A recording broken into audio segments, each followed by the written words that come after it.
There is some truly tragic news about the passing of a Montreal Canadian staff member, except it's entirely AI and people are falling for it. This is the post that's going around, one of them. This was from last week. A longtime assistant to coach Martin St. Louis, someone who devoted many years serving the Montreal Canadiens organization, has tragically died at the age of 30 following a heartbreaking family incident, leaving behind a little boy that's only 3. Goes on to say a lot of really nice things and then says, read the fullest story here. This is the picture that's included with it, and I have no idea who this woman is, but I definitely know she is not involved in this at all. It doesn't name her anywhere in the post. It just puts up this picture that I assume is from some stock image or AI. And then if you notice below, it'll say read more, and then it gives boldcrest.top as some sort of source. But here's the weird thing. She didn't just die in June. She died in May and April also. Or someone did. Here is another ambermist.live link that you know this is fake.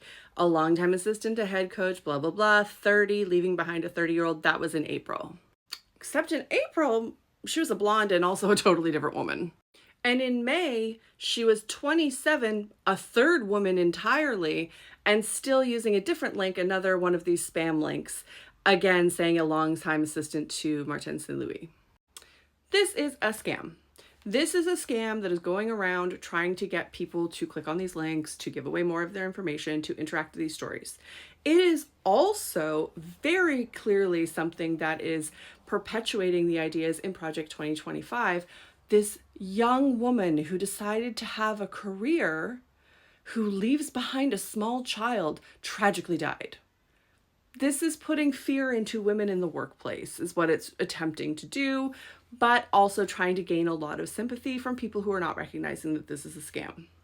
The reason I learned about it is because my dad was like, hey, this thing happened, is really sad in the news. And I looked it up in the actual news and saw no evidence of it, looked into it a bit further, realized there were a bunch of posts. And I was like, Dad, this woman has died in April, May, and June so far.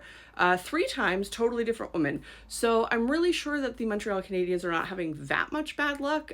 This is just a scam. And he was able to then go and tell his other friends, like, hey, don't leave these comments below because these accounts are big and they get all these sympathetic comments on them. These are the kind of bots that are out there that don't seem blatantly political. They are talking about sports. They're talking about something totally different. They aren't in your face about it being political, but it is sly manipulation in the background. And we have to wonder what and who is behind these kind of scams and what their end goal is.